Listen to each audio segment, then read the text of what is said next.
Bonjour, je m'appelle Steve et je souhaite vous parler de mes nombreuses années d'expérience sur le chantier en tant qu'isoleur.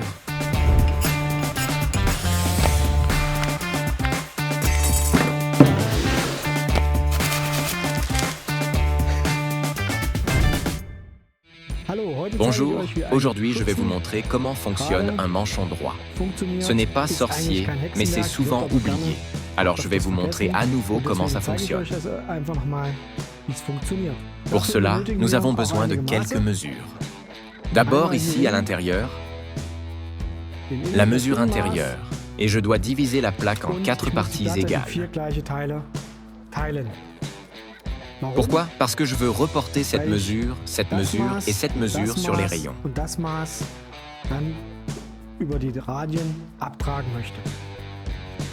C'est pourquoi je divise à nouveau la plaque en ces 4 parties.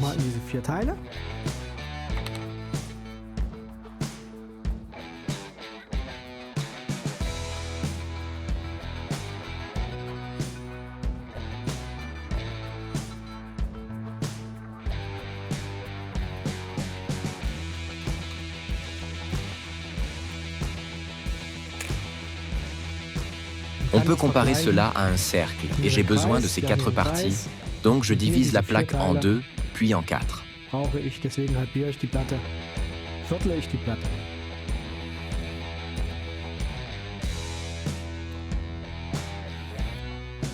Ensuite, je prends ici à l'intérieur la mesure un peu plus généreusement, car le matériau s'adapte beaucoup mieux sous pression que sans.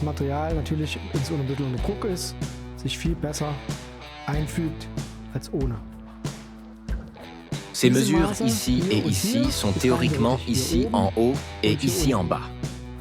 Ensuite, je prends mon jaugeur et je mesure le diamètre ici.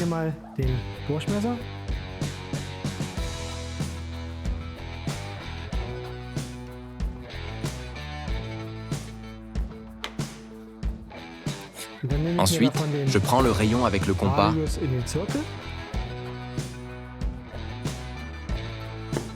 et je trace ici simplement un arc de cercle.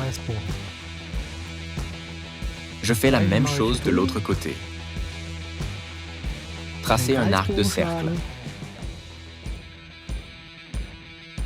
Maintenant, j'essaie de relier les arcs en m'assurant qu'ils se touchent ici. Je fais la même chose à l'extérieur aussi.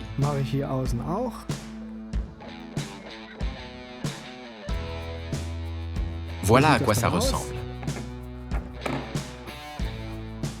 Quand c'est terminé, j'ai ici mon manchon fini. Si je le découpe maintenant droit, ce que je vais faire aujourd'hui, je peux utiliser cet arc comme gabarit. Mais pour la suite, il y a un petit truc pour qu'il s'adapte parfaitement. Je vais vous montrer ça tout de suite. Maintenant, je découpe d'abord le manchon normalement. Et puis ici à 45 degrés.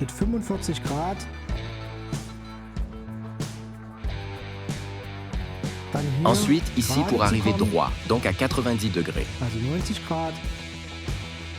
Ici encore à 45 degrés. Ici encore droit à 90 degrés. Et ici encore les 45 degrés. L'idée est que vous avez ici un bord de coupe propre, qui a bien sûr beaucoup plus de matériaux. Et le matériau a ici beaucoup plus de surface d'appui. Cela signifie que vous avez automatiquement atteint l'épaisseur d'isolation. Je vais maintenant montrer comment il est monté. Et vous voyez ici une transition droite et lisse. Alors, nous prenons la colle. Appliquez-la finement, finement. Ainsi, je suis plus rapide. Terminé. Laissez sécher. Je peux déjà le préparer.